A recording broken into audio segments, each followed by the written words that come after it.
A Little Boy Lost by William Blake, 1757 to 1827. Nought loves another as itself, nor venerates another so. Nor is it possible to thought a greater than itself to know. And farther, how can I love you or any of my brothers more? I love you like the little bird that picks up crumbs around the door. The priest sat by and heard the child. In trembling zeal he seized his hair and led him by his little coat, and all admired the priestly care. And standing on the altar high, "Lo, what a fiend is here," he said, "one who sets reason up for judge of our most holy mystery." The weeping child could not be heard. The weeping parents wept in vain.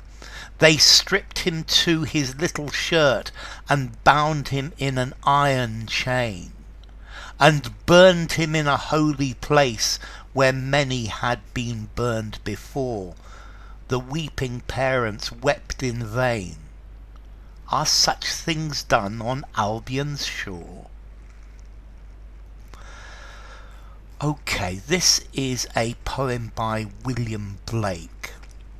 Let's see, William Blake was born in London. He was born and brought up in Soho.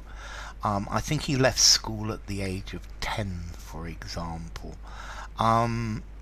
He didn't come from a rich family, and he wasn't famous while he was alive. He owned a print shop, and he was a printer, and he's best known as a poet, a painter, and somebody who made prints. Anyway, what's this about? Okay, this is about A Little Boy Lost by William Blake. It's about religion. It's about religious oppression. It's about the dogma of religion, and religion trying to maintain control by suppressing any challenge to what it says, to the established beliefs. It's also about suppression of the individual, that you aren't allowed to question the church. You aren't allowed to question that the little boy's innocent questions are stomped on, are burnt out of him. And I think this is about innocence as well, that the innocent questions of the little boy have tragic consequences because of the dogmatic beliefs that the church or society is putting together. And I think this is a criticism of society that says that society ought to be much more open and more accepting of people questioning things, and people should be free to question what is happening, and that society would be a much greater place, and the authority is keeping people down, is refusing to let people ask their own questions, to question the society that we live in, and to improve our world by such questioning. So, nought loves another as itself, nor venerates another so. So this is saying that it's not possible for you to love something else more than you love yourself. Okay, so love is limited by the amount that you love yourself, or how you love yourself, and this is the only way that you can love other people, and that love is not a selfless thing. It's something that is linked to your own identity. Nor is it possible to thought a greater than itself to know.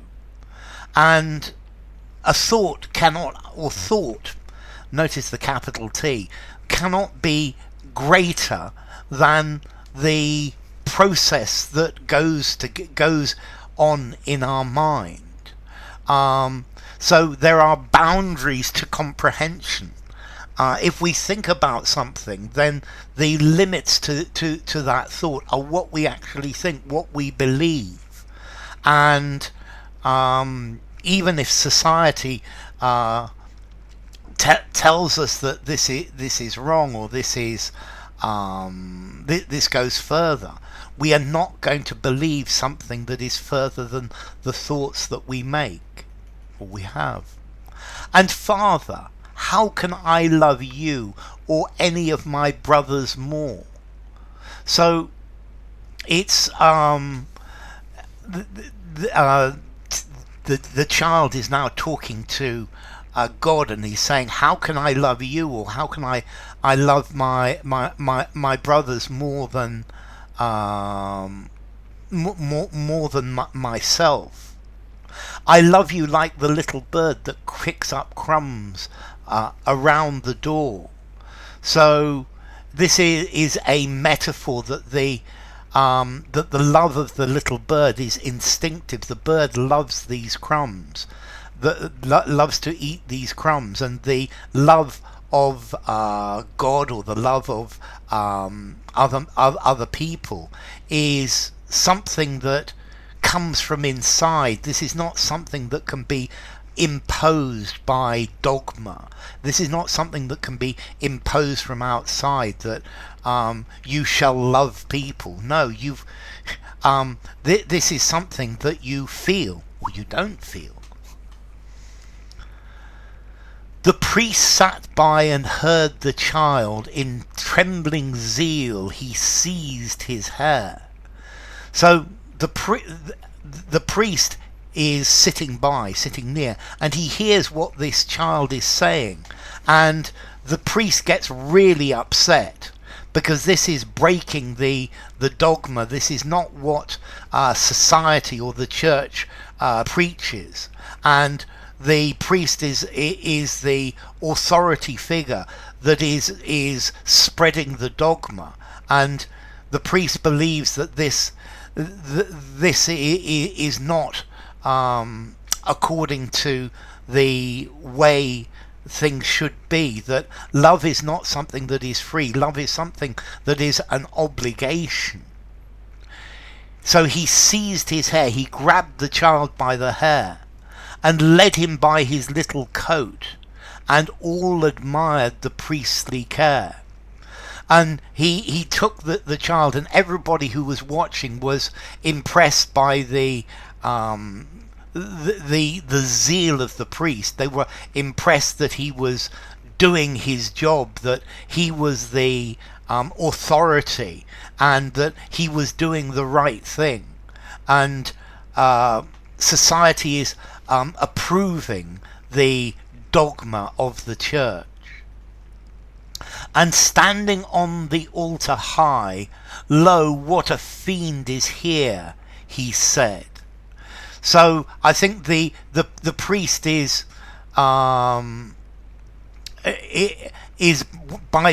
the altar, is on the altar, or the child is on the altar, and he's saying this child is a devil, that this child is a devil for questioning the established religious mysteries, one who sets reason up for judge of our most holy mystery. And the child, he's accusing the child of using reason and logic and thinking to challenge the authority of the church. That he's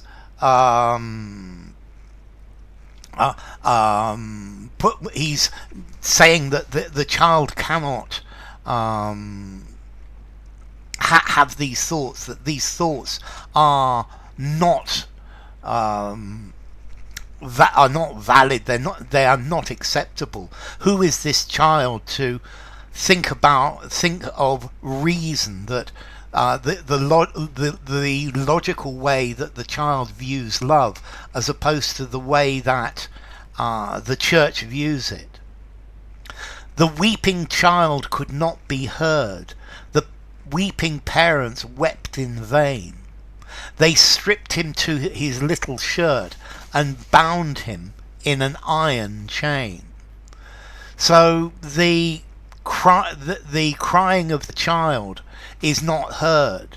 The crying of the parents is not heard as well. And the child is he's stripped of his clothes to his shirt, and he's bound by a chain, he's tied by a chain. But this iron chain, this represents the child is made to follow the dogma. He's made to follow the ideas that society impose. He's made to view things in the way that the church or the society orders it to be thought of, and therefore loses his freedom, or his freedom of thinking. And burned him in a holy place where many had been burned before. The weeping parents wept in vain. Are such things done on Albion's shore? So effectively the child is burned in this holy place, but this, I think, it represents the punishment for free thinking, for thinking in its own way. For the child has been thinking its own ideas, and many people have been through this same experience, that they're not allowed their own free thought, that they must follow the dictates of the church, the dictates of society. And this is a violent act, it's a violent ritual punishment, which is said to be holy. And then he asks, are such things done on Albion's shore? So Albion is England, is Great Britain. Albion's a poetic name for England. And this is almost a rhetorical question. Is it possible that such things happen in England? And the answer is very clearly yes, because these things happen the whole time. And is England not great enough to be able to change? So, A Little Boy Lost by William Blake.